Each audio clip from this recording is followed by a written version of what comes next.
Audio Jungle.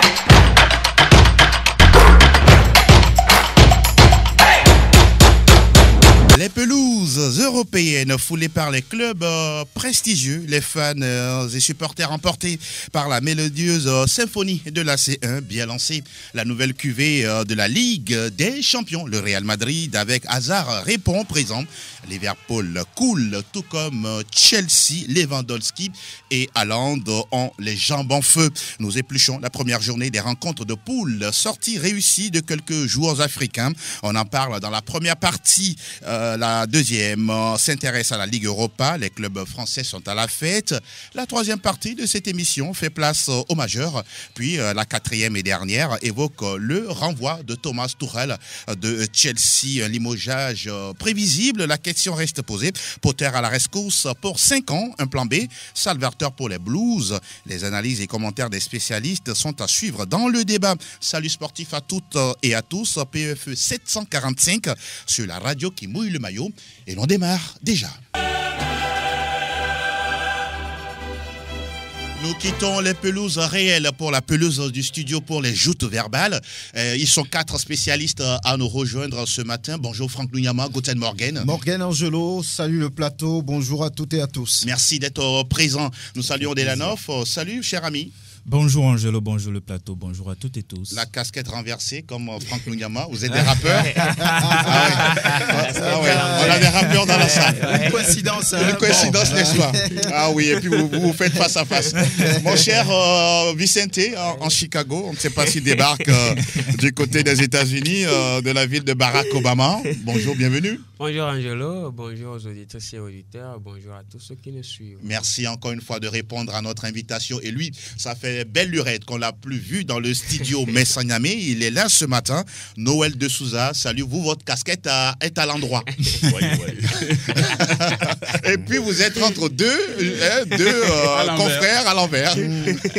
Vous mettez l'équilibre, c'est ça? Il faut un peu de tout pour que ça marche. Et bonjour Angelo, oui. Bonjour aux confrères autour de cette table. Ça fait un bail comme vous l'avez dit. Vraiment.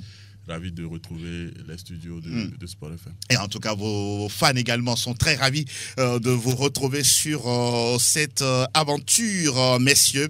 On va démarrer cette émission. On va faire d'abord un clin d'œil à Sa Majesté Pélagie Mekoum, qui est à la mise en onde, tout comme, oui, celui-là qui s'occupe toujours de la vidéo de toutes les émissions ici à Radio Sport FM et à suivre sur YouTube la page de la radio et l'homme à devant. Messieurs, on va s'intéresser d'abord au groupe du tenant du titre. On va prendre le groupe F du Real Madrid. Match difficile, oui, même si à l'arrivée, les merengues se sont imposés 3-0. Franck, là, oui, on a vu certes le Celtic bousculer le Real, mais à la fin, l'expérience fait la différence. Comme vous le dites si bien, l'expérience du tenant du titre a fait par la suite la différence. Je crois qu'il y a, on va dire, une terrible résistance en première mi-temps. Glasgow qui ne veut laisser rien passer avec son football athlétique direct, physique. Donc le Real qui a laissé passer, on va dire, cette résistance après pour placer ses banderilles. Donc voilà, c'est quand même mérité pour Glasgow de pouvoir tenir tête au Real sur les premières 45 minutes. Mais après, voilà, c'est passé comme du couteau dans du beurre. Incroyable. Avec encore une fois cet extérieur maîtrisé de Luka Modric. Quelqu'un vous dit c'est le papa de l'extérieur. Ça, il n'y a rien à dire. Donc voilà, à l'arrivée, victoire méritée. Et dans cette même poule, on voit le Shakhtar Donetsk qui s'impose 4-1 face à Leipzig.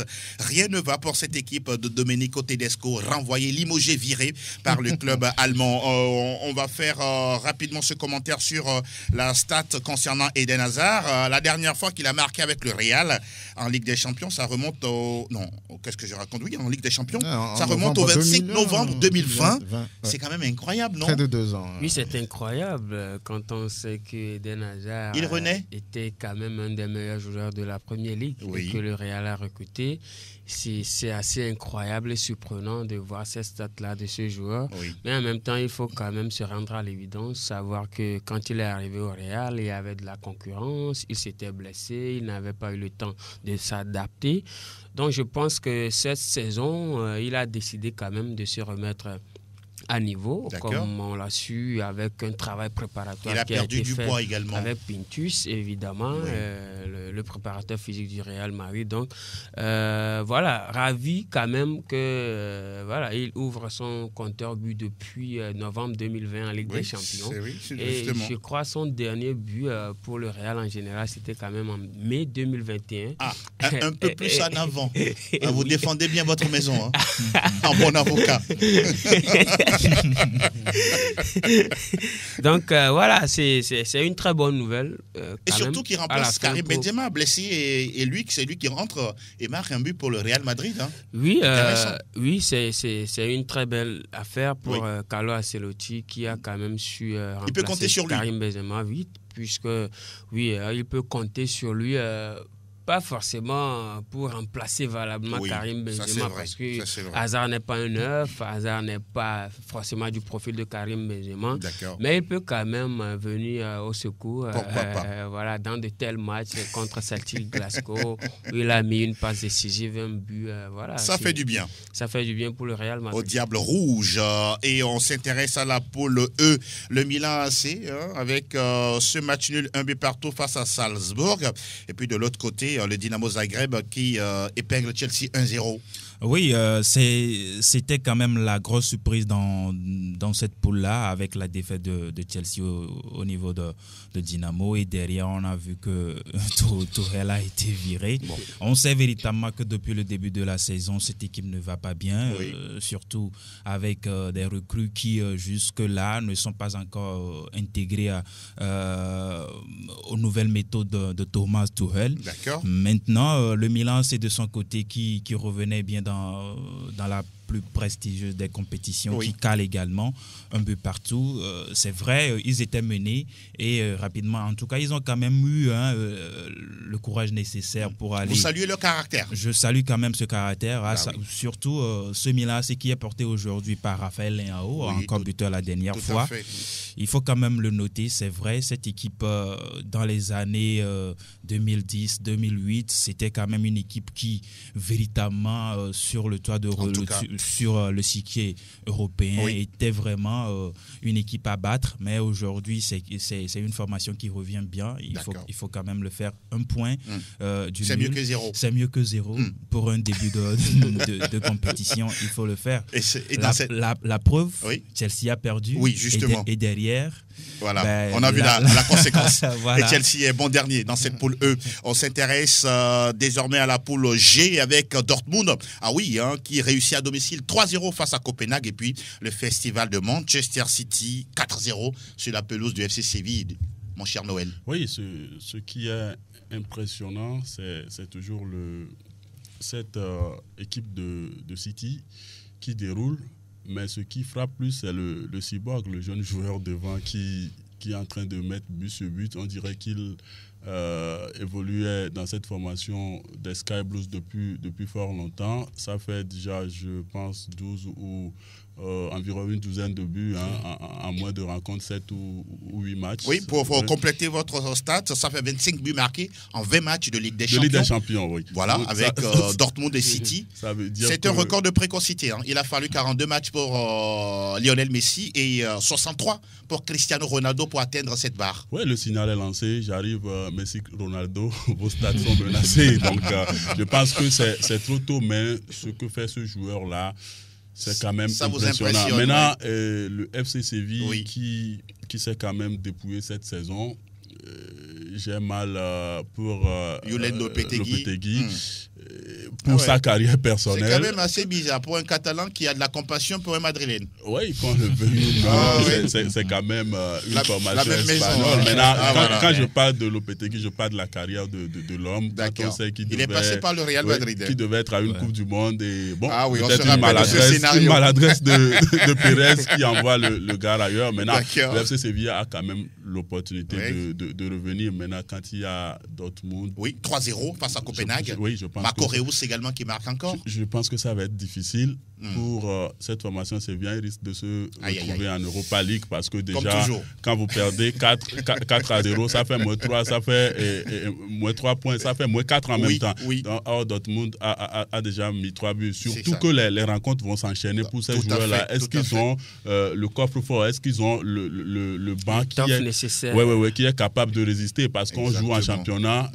Déjà, en milieu de semaine, on revient avec la deuxième journée de Ligue des Champions. Donc, ça va être très, très, très compliqué. D'accord. Voilà qui est dit. On atterrit dans la poule H, messieurs, et l'on s'intéresse à ce duel Paris Saint-Germain-Juventus. Il y a eu match, 2-1 à la fin entre les Franciliens et les Juventini. Et puis de l'autre côté, on a le Benfica qui s'est imposé 2-0 face au Maccabi Haïfa. On va d'abord écouter Christophe Galtier. C'est le nouveau maître à bord du côté de Paris Saint-Germain sur l'analyse de cette partie. On a eu de gros temps forts en première période. Je pense qu'on mène au score logiquement avec de beaux buts. On a eu des phases de jeu très intéressantes, des temps forts. On a concédé une situation, certes. Mais dans l'ensemble, j'étais très satisfait de ce que produisait l'équipe, à la fois sur la manière d'évoluer avec le ballon, la manière de sortir le ballon, la manière de combiner les uns et les autres, la manière d'attaquer. On a aussi bien défendu, en bloc équipe, quelquefois bas, mais c'était aussi voulu par rapport à des temps de récupération. Et j'étais très satisfait de ce que nous avons fait, à la fois sur un plan technique, sur un plan tactique, en première période. Évidemment, vous menez 2-0, il y a toujours ce fameux troisième but. Soit il est du bon côté, soit il est du mauvais côté. Et là, il a été du mauvais côté. Dès le départ, on est mal placé sur un corner. Gagner dans la difficulté permet aussi de faire grandir un groupe et une équipe.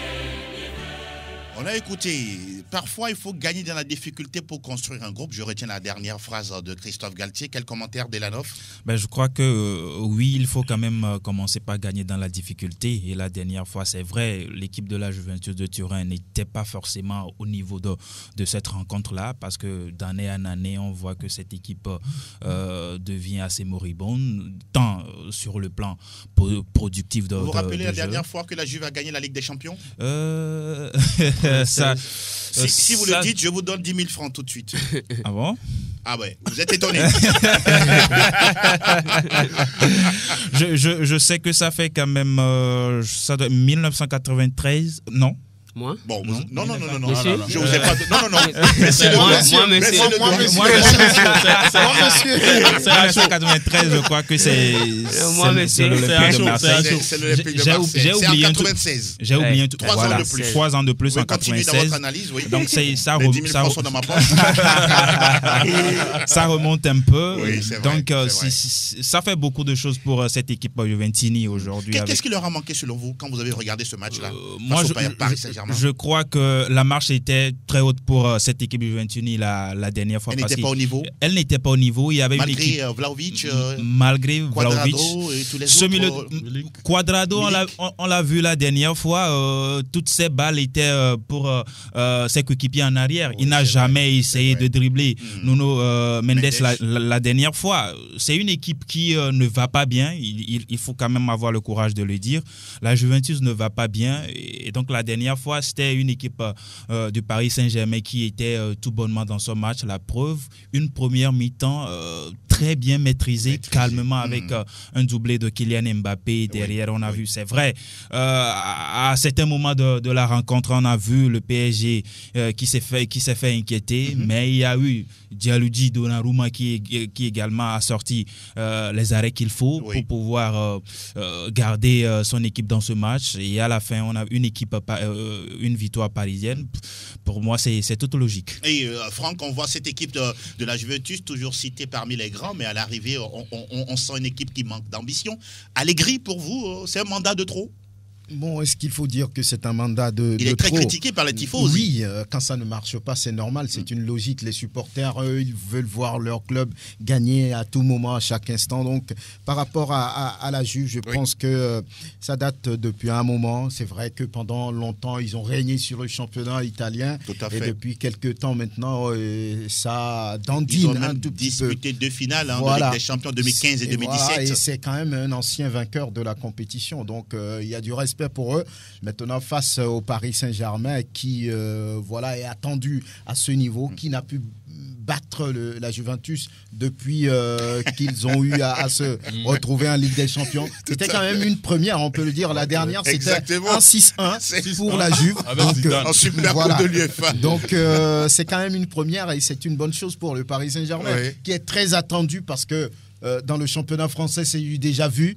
Personne n'attend le Paris Saint-Germain à ce niveau. Donc, il va falloir gagner pour bien commencer, pour rassurer les supporters. Ils ont su le faire, mais j'ai envie de dire que la Juve n'a pas été ridicule dans ce match. Ils ont manqué un tout petit peu d'efficacité, de réalisme devant le but. Sinon, ça aurait été terminé sur un match nul. Mais bon, à l'arrivée, le Paris Saint-Germain méritait de gagner sur ce bijou de Neymar à Mbappé. Et puis voilà, sur Hakimi, à Mbappé toujours qui fait la différence. Mbappé qui marque, qui ne veut pas faire marquer. C'est bizarre. Justement, on va créer un petit... Créons un peu la petite polémique. Mais attendez, Messi qui fait le gros travail, qui sert Mbappé, qui devait normalement servir également Neymar dans la surface. Il ne le fait pas. Et qui frappe à l'aveuglette. Vous qui jouez un peu au petit poteau dans les quartiers, parfois. Mais attendez, quand vous faites ça, quand vous réagissez? Non, pour moi, Mbappé a fait beaucoup d'erreurs sur cette passe-là qu'il n'a pas donnée à Neymar. Je pense que c'est cette même passe que Valverde a donnée à Vinicius pour que Vinicius marque le but. Et l'homme a devant qui dit oui, c'est la vérité ce que vous dites. Donc je pense que sur ce but raté, si je peux m'exprimer ainsi, tout à fait. Mbappé a été dans l'erreur et il faut le reconnaître. Obnubilé par le but? Triplé forcément pour lui, repartir avec le ballon du match? Oui, peut-être dans sa tête il y a une certaine concurrence quelque part. Haaland qui enchaîne les buts et de l'autre côté Lewandowski qui essaie quand même de faire un triplé. Donc je pense qu'il est omnibulé par le sens du but, marqué, mais il a oublié qu'il joue avec des gars qui lui donnent des passes chaque fois et donc il devra être parfois collectif. Sur ce point, je pense qu'il était dans l'erreur, mais je pense qu'en général, Mbappé a fait des choses extraordinaires. Exactement. On ne va pas l'incriminer. Ils vont quand même essayer d'occulter cette petite erreur. Je ne vais pas l'incriminer, sauf que les rencontres à venir me diront plus. Parce que qu'est-ce que vous voulez dire quand par là? Je vois Kylian Mbappé jouer, entre guillemets, j'ai comme l'impression qu'il est en concurrence contre, par exemple, Neymar. Ah bon? Oui. Parce que sur certaines actions... Il veut plus de place à lui seul? Oui, il veut plus marquer, il veut être, je ne sais pas... Parce que dès le début de saison, Neymar est revenu en feu. Oui, il est le meilleur buteur actuellement de la Ligue 1. En pleine forme. Et je pense que quelque part dans la tête de Mbappé, quand je le vois évoluer sur la pelouse, il n'accepte pas ça. En guillemets, il veut être celui qui sera le plus vu. En dehors de cette passe, il y avait eu un travail également de Messi qui passait la balle sur la gauche à Mbappé, qui devait tranquillement remettre la balle à Messi pour un but. Il a frappé en même temps à l'aveuglette. Sur certaines actions dans la surface de réparation, dès que la balle veut tomber, il veut frapper.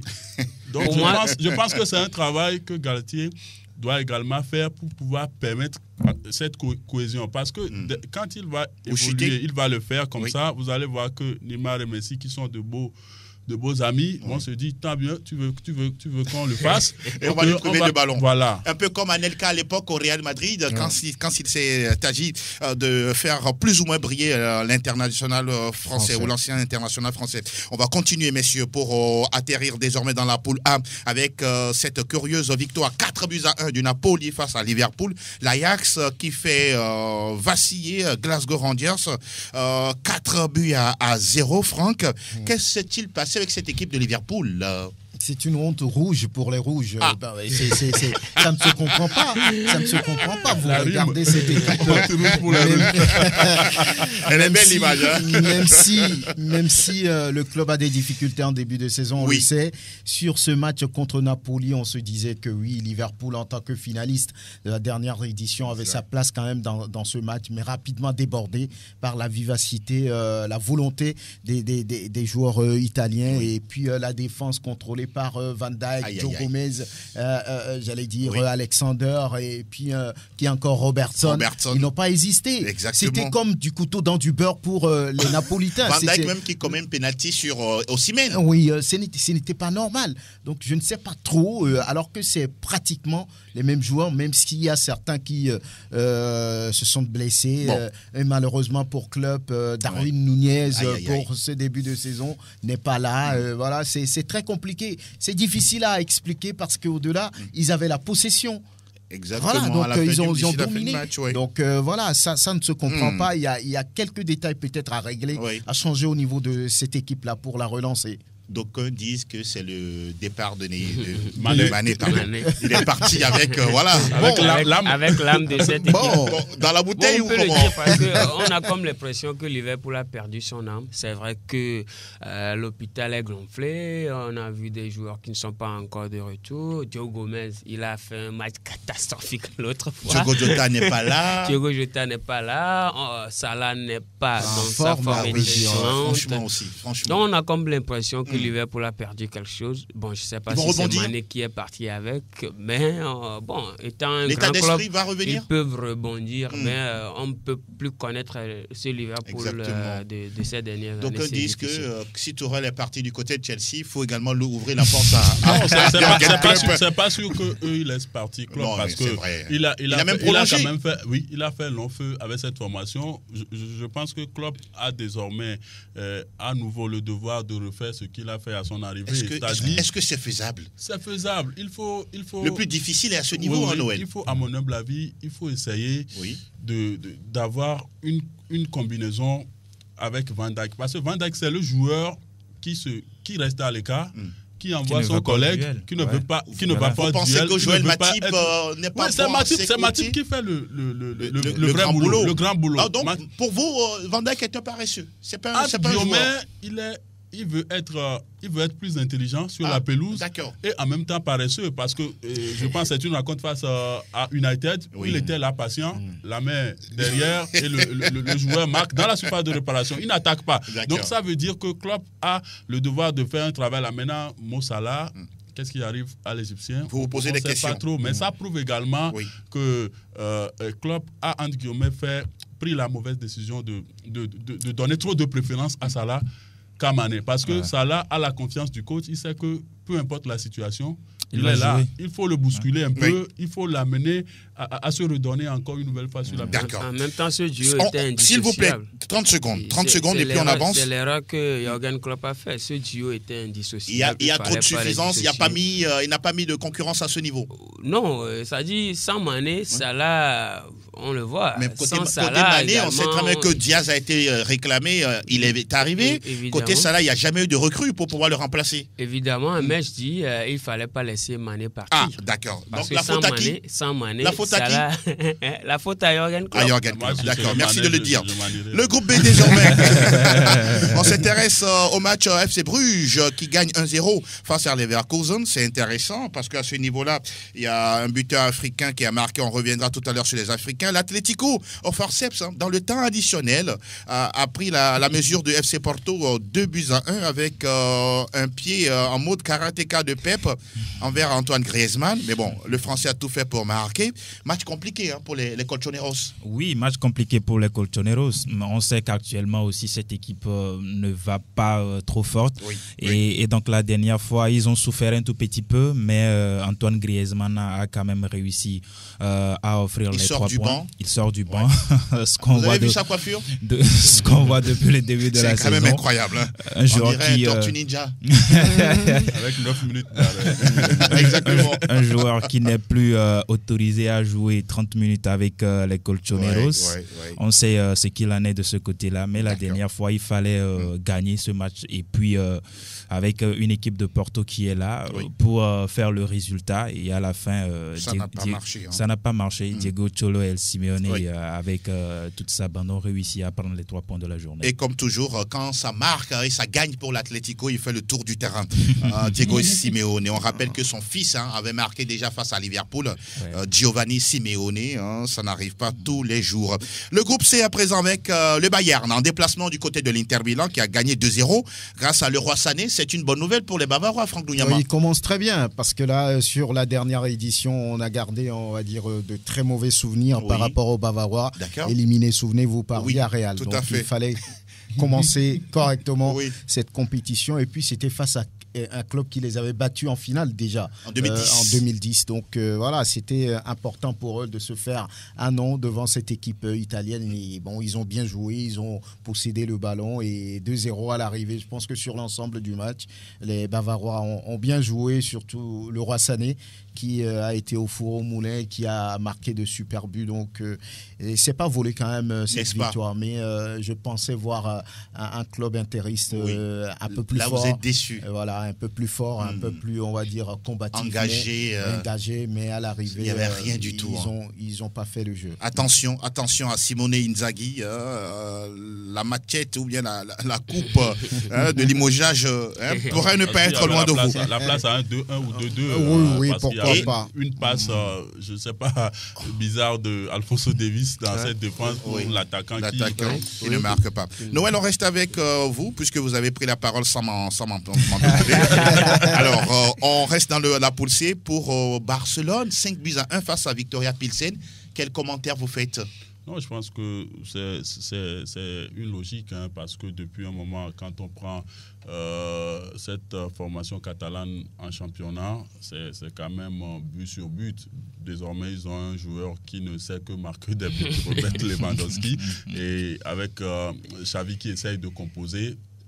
L'as défensif aujourd'hui n'est plus aussi Piqué l'anglais.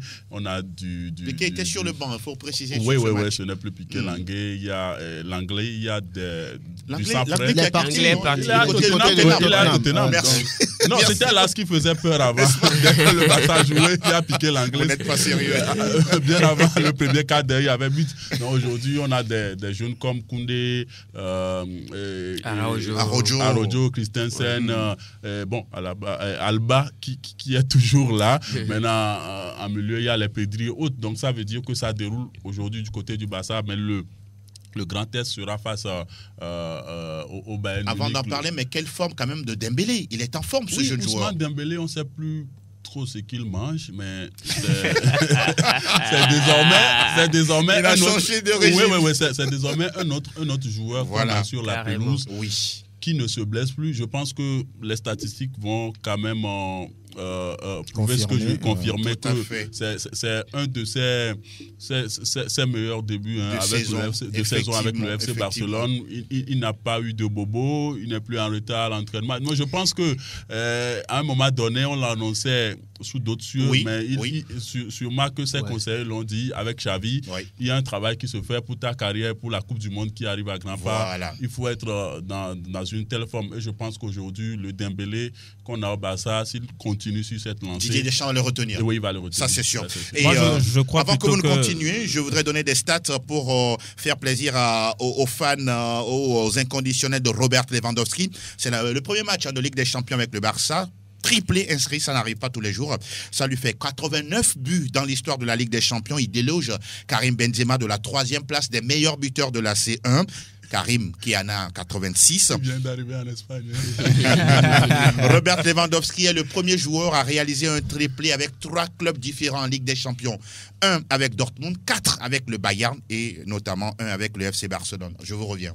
Ouais, je voulais placer un mot sur Ousmane Dembélé. Je crois que Xavi Hernandez Creusa joue un rôle assez prépondérant dans les performances du Français aujourd'hui. Quand on sait que à son arrivée, c'était un Ousmane Dembélé qui se blessait régulièrement, qui même avec ses performances, c'est toujours en dents de scie. Mais l'Espagnol a quand même parlé aux joueurs quand il sait que c'est quand même des joueurs qui sont tellement rares.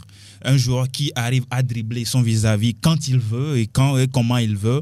Ils sont tellement rares aujourd'hui et je crois que même à la fin de son contrat, Ousmane Dembélé n'a jamais fait une sortie pour dire qu'il veut partir.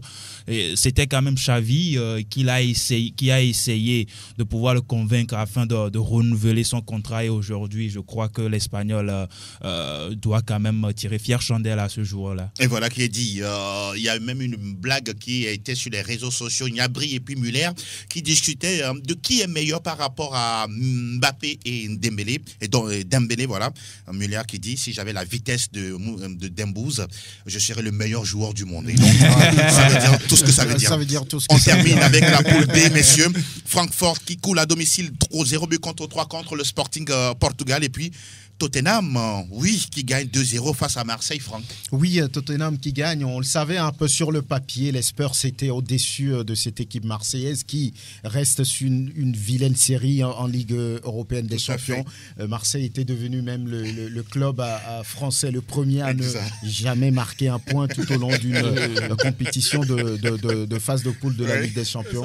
Donc voilà, donc je pense que... On est parti sur la même lancée. Oui, bon, malheureusement, oui, mais avec Igor Tudor, on est en train de voir un club qui a de la volonté, qui a envie de faire quelque chose. Vrai. Ils ont tenu tête à Tottenham. Ils ont tenu tête même en première mi-temps. Ils ont tenu le ballon. Il a failli, il a fallu cette sortie de Chancel Mbemba qui a trop appuyé, qui a trop exagéré sur son tacle pour finalement que Marseille coule sur 2 coups de tête de Richarlison.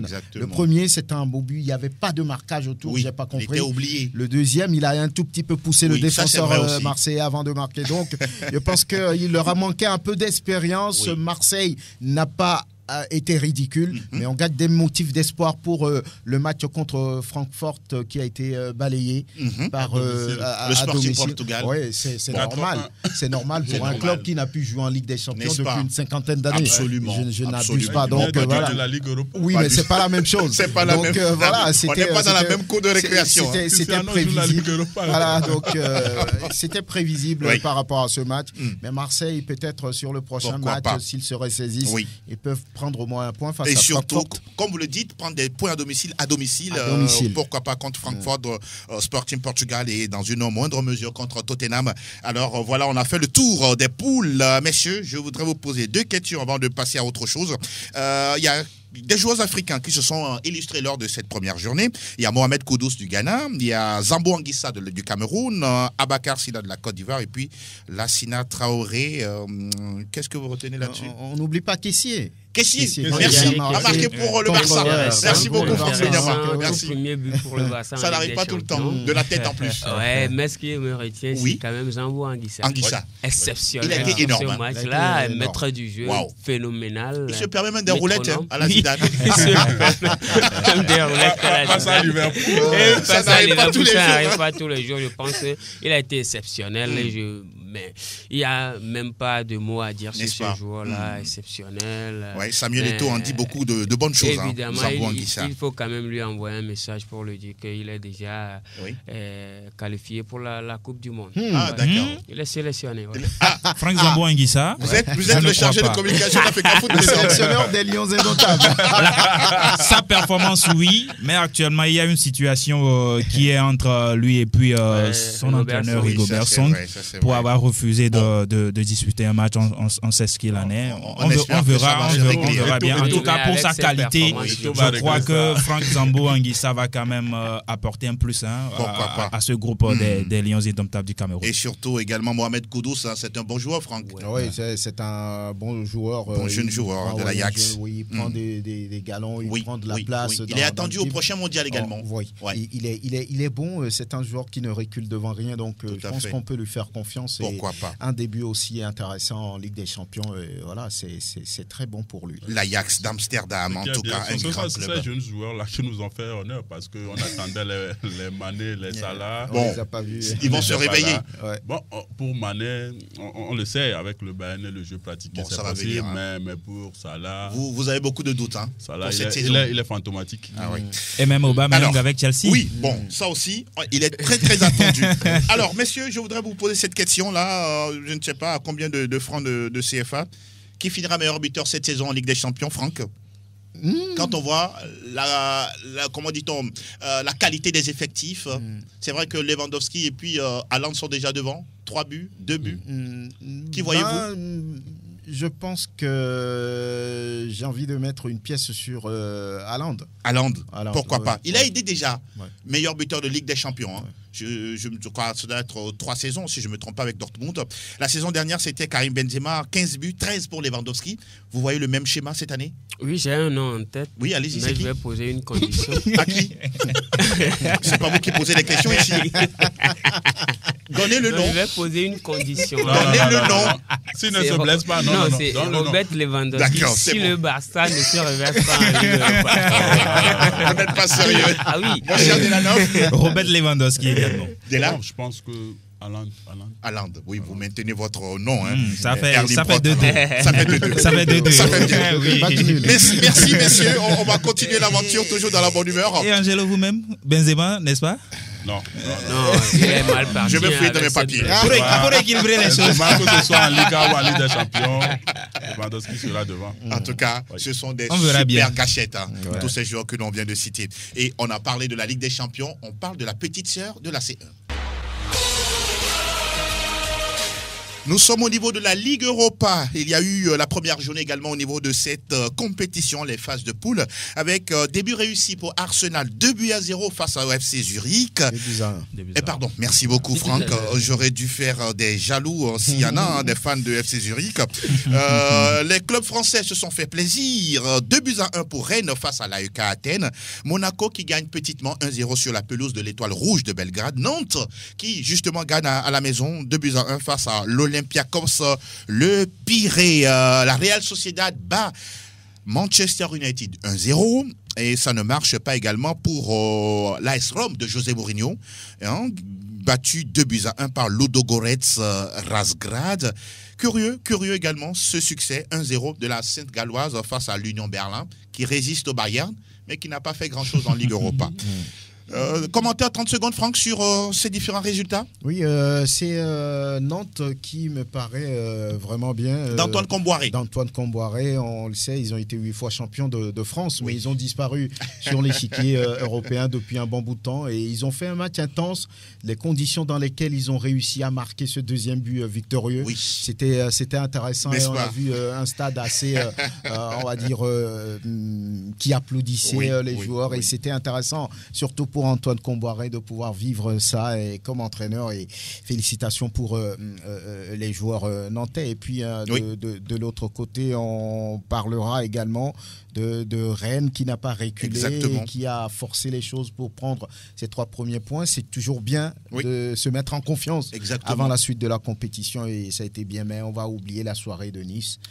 Nice-Cologne. Catastrophique avec les incidents fâcheux de quelques imbéciles. C'était très difficile. Le foot ne mérite pas ça. Ça n'a rien à voir avec le football, ces genres de situations, c'est à condamner. On se croyait encore au 16e siècle. Et pourtant, on est au 21e. Seul Marseille n'arrive pas. Oui, c'est une compétition, mais bon. Et l'on poursuit notre aventure, messieurs. Merci d'être des nôtres. Plateau Foot Europe, nous abordons la 3e partie. Aquí está la Liga Española. Le professeur espagnol, il est bien là dans le studio Messanyamé avec son t-shirt Chicago. Chicago qui n'est pas du tout espagnol. Et voilà. Alors, on rappelle qu'il n'y aura pas de première ligue cette fin de semaine. Vous savez, l'événement qui frappe l'outre-Manche, c'est la disparition de Sa Majesté Elisabeth II. Et donc, les décideurs au niveau de la première ligue vont surseoir à cette journée. On rappelle qu'on a déclaré 10 jours de deuil au niveau de l'Angleterre. On attend de voir la suite. Mais il y aura quand même match au niveau de l'Espagne. La journée, c'est quoi déjà ? Évidemment, il n'y a pas Chicago en Espagne, mais il y a une ville qui ressemble à Chicago, c'est Girona, qui va recevoir Valladolid ce vendredi déjà. Et donc samedi, duel entre Rayo Vallecano et Valence. D'accord. Séville se déplace en Catalogne pour y affronter l'Espagnol de Barcelone. Séville doit réagir après sa claque en Ligue des Champions. Évidemment. Cadiz reçoit le FC Barcelone de Robert Lewandowski. D'accord. L'Atlético va se mesurer à Celta Vigo Wanda Metropolitano. Le Real Madrid joue dans son nouveau Santiago Bernabéu, Real Mallorca. Et dimanche, il y aura El Thiate Bilbao. Retafe sans probablement Djenda Konam qui est blessé. Oui, tout à fait. Il sera absent. Voilà, va recevoir la Real Sociedad. Betis va jouer Villarreal. Et Almeria Osasuna vont clore cette 5e journée de Liga. 5e journée. Et si tout va bien lundi, on reviendra sur le stade supersonique du Real Madrid parce qu'il y a des particularités au niveau du Bernabéu. Waouh, ça fait froid dans le dos.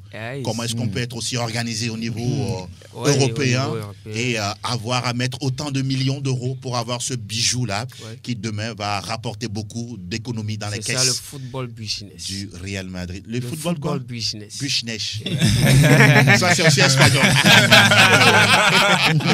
Muchas gracias, señor Vicente. Hasta luego. On se retrouve lundi pour parler des résultats de la 5e journée. Merci, de la Liga espagnole. Le franc, et nous sommes du côté de... Willkommen zum Total Bundesliga. Total Bundesliga. Ah oui, nous sommes du côté de l'Allemagne pour évoquer la sortie du Bayern qui est obligé de réagir. Vraiment, à peine 2 matchs nuls inattendus. Oui. Le Bayern doit recevoir ce week-end à l'Allianz Arena. Il sera face à Stuttgart. Oui, Stuttgart. Oui, c'est un match déséquilibré sur le papier, mais attention, par rapport aux résultats, aux derniers résultats en championnat, il faut dire qu'il faut d'abord jouer pour voir ce qu'est capable de faire cette équipe du Bayern. Si vous étiez Nagelsmann, vous allez reconduire le même 11 qui a fait feu du côté de Giuseppe Meazza? Pourquoi pas cette équipe a joué, elle a maîtrisé le ballon, mais c'est dans 2 environnements différents. On ne sait jamais ce qui peut se passer. Donc voilà, on attend que le Bayern réagisse dans ce championnat et gagne finalement après 2 matchs nuls inattendus. En comptant peut-être sur des faux pas de Dortmund et de Fribourg. Allez-y, voilà. Franck. Oui. Et il faut dire que ce soir déjà, il y a un premier match entre Werder et puis Augsbourg. Qui a un début de saison compliqué. Ils sont 16e. Donc demain, on suivra Leipzig face à Dortmund. Donc c'est un match sans Domenico Tedesco, limogé après ce résultat en Ligue européenne des champions. Donc c'est un match intéressant quand même entre Leipzig et puis Dortmund. Ce sont les 2 nouveaux classiques, on pourra dire, de la Bundesliga, à part que le Bayern soit toujours le majeur de la classe. On va dire un petit avantage aux jaunes et noirs. Dortmund qui est classé 2e face au 11e du classement de la Bundesliga. Francfort reçoit Wolfsburg, avant-dernier de la compétition. Avant que vous continuiez, Francfort. C'est vous, Franck, et puis pourquoi pas? Mais ils ne sont pas forts pour le moment. Pas du tout fort. Francfort n'est pas dans le rythme du tout. C'est vrai, ils sont en milieu de terrain pratiquement en deuxième partie du tableau. Ils sont 10e face à Wolfsburg qui est 17e. Normalement, ça devrait passer pour eux, à part ce résultat bizarre en Ligue des Champions. On a Hertha qui joue contre Leverkusen. Là également, c'est une déception de début de saison. Quand on parle du Bayer Leverkusen, c'est quand même un club qui joue le top 5 en début de saison. Et qui, voilà. On aura Offenheim face à Mayence. Ça devrait passer. Ça devrait passer, ces 2 clubs qui ont pratiquement le même niveau, avec un petit avantage pour Mayence, 5e, Offenheim 7e. Schalke 04, ça ne va pas, 15e. Reçoit le dernier de la compétition, Bochum. Bochum 18e, pour le moment 0 points. C'est inadmissible quand même. Ça étonne Noël de Souza qui vous regarde, mais c'est pas possible. 0 points sur 18 possible. Il va falloir se réveiller, autrement on va retourner d'où l'on vient depuis 2 saisons. Et dimanche, 2 derniers matchs. On aura Cologne, Union Berlin, l'une des surprises de ce début de saison. Et puis Fribourg, le leader, qui va jouer contre Borussia Mönchengladbach. Ça aussi, c'est un match très intéressant. Parce que le leader actuellement, Noël, ce n'est pas le Bayern, c'est Fribourg. Donc attention, si Fribourg, je pense que ça va être compliqué pour les clubs qui vont évoluer en C1 en milieu de semaine. Parce que, à part le Bayern? Oui, même le Bayern, parce que Nagelsmann, en temps normal, devrait tourner pour pouvoir permettre... Parce qu'il y a, comme vous le dites, il y a des matchs déjà mardi, mercredi. Mardi, mercredi. Et un intéressant Bayern-Barcelone. Voilà, surtout que Lewandowski Pourquoi vous souriez? Il attend quelque chose, mais ça ne va pas arriver. Dembélé qui dit qu'il est prêt pour ce match. Donc il attend quelque chose, mais ça va pas arriver. J'attends une victoire du FC Barcelone. Surtout que Lewandowski va revenir c'est un match à la maison. C'est un match à ne pas rater. Quand on connaît un peu les conditions dans lesquelles il est finalement parti, donc ça veut dire que ça va jouer. Vous savez la question qui me vient à l'esprit? Si jamais il marque, comment va-t-il célébrer? Bon, le connaissant, il ne va pas célébrer. Il ne va pas célébrer, n'est-ce pas? Il est humble. Même si il ne va pas ressembler à quelqu'un. Il ne va même pas marquer pour célébrer. Vous terminez, mon cher Pourtant, tu attendais une victoire barcelonaise. Dembélé va marquer. Quand on suit le Bayern jouer, c'est le milieu et l'attaque est en forme, mais derrière, il reste encore des choses à corriger. C'est là, je dis, s'ils commettent les mêmes erreurs face à l'Inter, Lewandowski, il veut la balle, pourquoi pas s'engouffrer. Voilà qui est dit. Et Dankeschön, frère Nunyama. Aujourd'hui, je rappelle que vous êtes en djerba et puis en même temps casquette renversée. Le style est moderne. J'aime ça. Les mi-rappeurs. Oh non, super. Dankeschön et Auf Wiedersehen. On se retrouve lundi pour les résultats de cette énième journée de la Bundesliga. Et cette fois-ci, nous parlons de Benvenuto Calcio Italia. Et nous allons aller très très très vite. Nous sommes du côté de l'Italie avec vous, Delanov. Oui, le programme de la 6e journée qui démarre déjà ce samedi à 13h avec Napoli qui occupe la 2e position actuellement, qui va accueillir la Spezia. À 16h30, l'Inter Milan reçoit Torino. C'est quand même le match au sommet parce que Torino actuellement aussi, c'est une équipe qui va bien. 10 points à son compteur qui occupe le 6e rang. C'est vrai, 10 points avec 13. Oui. Atalanta qui occupe la première place avec 13 points au compteur et donc 3 points de différence, une victoire sur l'Inter Milan qui actuellement est 7e. Torino va tout simplement se repositionner dans le haut du tableau. Et donc l'Inter va accueillir au Giuseppe Meazza, Torino comme je l'ai dit. Et à 18h45, la Sampdoria reçoit l'AC Milan.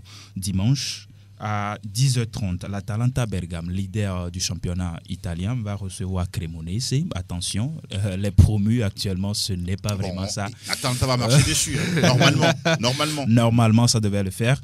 Bologne, qui a saqué également, qui a viré son entraîneur Sinisa Mihajlovic, 16e, va essayer de rebondir face à la Fiorentina. Lecce qui va jouer Monza, le duel des promus actuellement. 1 point pour Lecce et puis 0 pour Monza. Qui d'entre les deux va essayer d'engranger les 3 points de la saison? C'est un duel. C'est un duel. Allez, rapidement, à 16h, la Lazio va jouer l'Hellas Vérone et la Juventus de Turin joue Salernitana. La journée va se terminer lundi. Je viens avec le programme. D'accord. Voilà qui est dit. En tout cas, c'est bien retenu pour le compte de cette énième journée de Serie A italienne. Nous bouclons le tour des majeurs avec Tout à l'info Ligue 1. Info Ligue 1. La 7e journée de la Ligue 1 française, ou la Ligue 1 des talents, la Ligue des talents si vous voulez.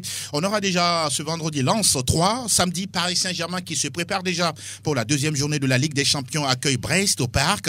Marseille au Vélodrome joue contre Lille. Les autres matchs, on aura Ajaccio-Nice, Toulouse-Reims, Rennes-Auxerre ou encore Monaco-Lyon. C'est bien terminé justement pour le tour des majeurs. Cette fois-ci, les joutes verbales, on va débattre. Plateau Foot Europe sur Sport FM. La tribune où les spécialistes disent tout haut ce que le public pense tout bas.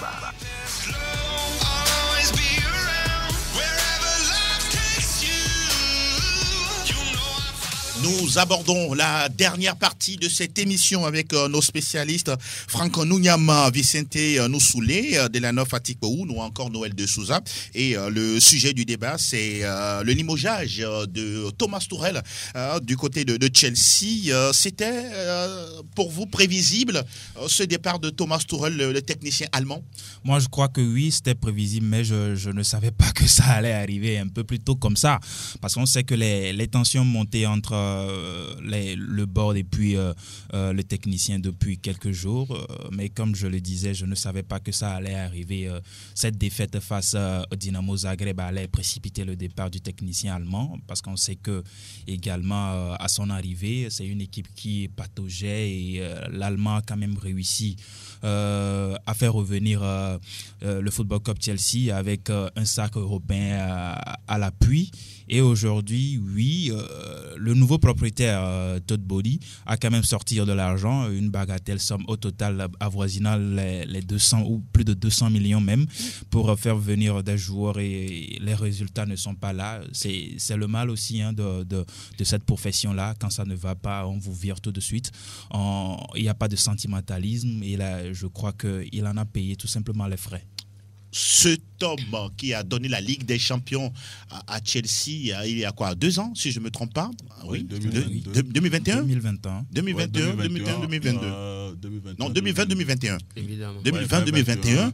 Alors là, il permet, en tout cas pour l'instant, l'équipe est 6e au classement. Pour vous, c'est quoi les réelles raisons du départ de Tourelle? Bon, les raisons sont entre guillemets connues. Quand on sait que Tourelle est arrivé sous le parrainage du Russe, Roman Abramovich. Oui, lui, il a vendu le club. Oui, qui a cédé le club pour 5 milliards d'euros à un certain Todd Boehly. Oui. Et le patron qui était là comprenait, il y avait déjà un courant entre Abramovich et Tourelle, ce qui n'est pas forcément le cas aujourd'hui entre Boehly et Tourelle. Parce que, pourquoi? En venant, le nouveau propriétaire, qu'on le veuille ou non, a déjà un plan en tête. Ah, d'accord. Oui. Lequel? Une manière de fonctionner. Okay. Ce que, il faut balayer tous ceux qui étaient sous Abramovich. Il ne faut pas balayer tout le monde, mais sûrement qu'au niveau de l'équipe, il voudrait certaines choses. À un moment donné, ça a fuité que le nouveau propriétaire voudrait d'un certain Cristiano Ronaldo dans un maillot de Chelsea sur la pelouse, mais Tourelle aurait dit non. Maintenant, en dehors de cela, oui. Tourelle, avec l'effectif qu'il a, ne gagne pas ou ne gagne plus. C'est une formation des Blues qui est méconnaissable. Sur la pelouse, des erreurs pas possibles. Certes, il a eu Koulibaly, il a eu Sterling, Cucurella, il a eu Fofana. Il a eu des joueurs, mais qu'il n'arrive pas à gérer. Quand je prends un peu certains joueurs... Vous pensez qu'il n'arrive pas à gérer ses joueurs? Oui, il n'arrive pas. Au Paris Saint-Germain, il a eu un effectif de stars. Oui, et quand vous évoquiez tout à l'heure la C1 remportée par Tourelle, je ne sais pas, Chelsea est tout bizarre. En 2012, avant qu'on le remporte cette C1, c'est Di Matteo qui était à l'époque là. Di Matteo qui est sorti du banc après que Villas-Boas a été limogé, tout à fait. Et qui est venu gagner ce trophée. Donc pour vous, Tourelle, c'est un entraîneur bizarre? Non, ce n'est pas un entraîneur bizarre. Non, c'est Chelsea qui est bizarre. Le truc, ça s'est répété. Lui aussi, il est venu remplacer... il a gagné au hasard? Frank Lampard. Et non, il n'a pas gagné au hasard, mais il s'est beaucoup plus appuyé sur un travail qu'a fait les autres. Frank Lampard. Ah, d'accord. Maintenant, quand on l'a... C'est un entraîneur chanceux selon vous? Pas chanceux forcément, mais quand on a le temps quand on donne désormais le temps à Tourelle de le faire, peut-être qu'on aurait pu patienter et que ça aurait donné. Mais sur un bref délai, on voit qu'avec Tourelle même, avec son propre effectif, il n'arrive pas à donner ce qu'il faut. Maintenant, le nouveau propriétaire a d'autres objectifs. Et quand je prends celui qu'il ramène, Graham Potter, je me dis que c'est peut-être un de ses amis ou de ses connaissances. parce que Graham Potter contre Tourelle, il n'y a pas photo. Il n'y a pas photo. On verra bien. Franck, sûrement, par rapport à cette situation, quel est votre ressenti? Moi, j'ai été un tout petit peu surpris. Parce que lorsqu'on prend le début de saison de Chelsea, c'est vrai que ça ne marche pas, mais c'est pas encore la catastrophe. Exactement. Ça fait 3 victoires, 3 nuls et puis une défaite. Donc ça pourrait quand même passer par la suite comme le voulait le technicien allemand, à qui on a remis près de 300 millions d'euros pour avoir des joueurs. Lui-même, il est allé chercher ses joueurs. Voilà, des joueurs qu'il n'a pas totalement intégrés, et tout de suite on le vire. Ce qui veut dire que derrière, c'était préparé. Le nouveau propriétaire de Chelsea ne voulant pas de lui forcément. Oh là là. Parce que là, on a attendu un moment pour dire stop. Bon, voilà, je te donne la clé, ouvre la porte et juste derrière, j'éteins la lumière. Voilà, donc... surtout qu'ils sont partis dépenser pour prendre Graham Potter. Voilà, il a de l'argent, mais il ne maîtrise pas les circuits du football, forcément. Vous parlez de Boehly. De Boehly. Donc, c'est quand même bizarre de le remercier de la sorte, parce que c'est quelqu'un qui est arrivé en 6 mois Champions, a donné... C'est un travailleur. Voilà, c'est un travailleur, a donné une Ligue des Champions à Chelsea. C'est pas n'importe quoi quand même. Voilà pourquoi d'ailleurs Pep Guardiola aurait aimé ça. Hein. Voilà, voilà pourquoi. Vraiment, il devait aimer. Voilà pourquoi on dit quand même que le football n'a pas de mémoire. Ce que vous réalisez hier, c'est resté là, personne ne s'en souvient. Donc, je pense que c'est un peu triste pour l'Allemand, mais bon, peut-être lui également, il a payé pour certains de ses intransigeances. Oui. Il parlait de l'arrivée de Ronaldo, le propriétaire le voulait. Oui. Thomas Tuchel a dit non, moi je n'en veux pas. Il a ses raisons quand même. Il a ses raisons. Donc voilà. Il avait dit que l'arrivée de Ronaldo détruirait l'ambiance des vestiaires. Voilà, donc ce qu'il a dit, mais ça n'a pas plu au propriétaire et qui attendait juste le moment pour lui dire monsieur, c'est bon. Voilà, on est allé faire appel à Graham Potter. C'est vrai qu'avec Brighton, c'est un défenseur, ancien défenseur. Exactement. Il ne prend pas beaucoup de buts. Et actuellement, Brighton est bien positionné. Troisième de première ligue. Voilà, donc on lui fait confiance pour 5 ans. J'espère qu'il va pouvoir redresser les Blues pour le championnat et qu'il va pouvoir faire de bien par rapport à Thomas Tuchel. Mais de toutes les façons, Roman Abramovich également, c'est quand même 20 ans pour 15 entraîneurs. Oui, justement. Donc il n'est pas aussi... Quand on est riche, on a l'habitude de changer rapidement les garde-robes. Je pense que c'est la culture à Chelsea. Ce n'est pas étonnant qu'on limoge. Quand on fait quand on prend ce genre de décision, est-ce que ça ne déséquilibre pas Évidemment, ça déséquilibre. Je pense même que quelqu'un dirait que Aubameyang n'a pas porté chance à son... À Tourelle, à peine arrivé. À peine arrivé. Et quelqu'un vous dirait que la poignée de main entre Conté et puis Tourelle, voilà quoi. C'est un envoûtement. Ça a été pour quelque chose. Même moi, je pense que Franck a dit quelque chose. Cette histoire de mauvais résultats ne constitue que la goutte d'eau qui a débordé le vase. Je pense que Todd Boehly voulait se séparer de Thomas Tuchel, mais il cherchait quand même l'occasion de le faire et il a bien trouvé cette défaite face au Dynamo Zagreb pour le faire. 10 secondes sur Potter. Que peut-il faire en 5 ans? Va-t-il rester sur les 5 ans? Il est l'entraîneur en vogue. Jusqu'en 2027, il sera là. Hein? Oui, bon. C'est un contrat. Ça, c'est sur le papier. Ça, c'est sur le papier. le Richard toujours là. Connaissant Chelsea, on sait que c'est quand même 7 entraîneurs en 7 ans. Wow. Donc, voilà, bon. 2027, c'est trop. Il sera mangé à la même sauce. Il sera peut-être mangé à la même sauce. Voilà qui est dit. Voilà qui est dit. Messieurs, on a fait le tour de tous les sujets réservés pour aujourd'hui. Ça a été un grand plaisir de vous avoir eu durant tout ce moment. Le coup de sifflet final pour ce match. C'est bien terminé. Pas de dédicace aujourd'hui. Hein. Non. Ça ne vous gêne pas. Hein. Ça me gêne un peu. Allez-y, rapidement. Lorenz Assigno, joli but en Ligue Europa. D'accord. Ouais, ça fait du bien. Nous et tout ce qui nous Pourquoi pas. Voilà. Beaucoup à sa majesté. À sa majesté. Elle se reconnaîtra, n'est-ce pas? Voilà. Bon week-end à tous. Franck. Excellent week-end à toutes et à tous. Merci Loma Devon, merci sa majesté Pélagie Mekoum. Merci à tous de nous avoir prêté une oreille attentive. On se donne rendez-vous lundi avec la même humeur, la bonne flamme de vous servir. Ciao, ciao. Bye bye.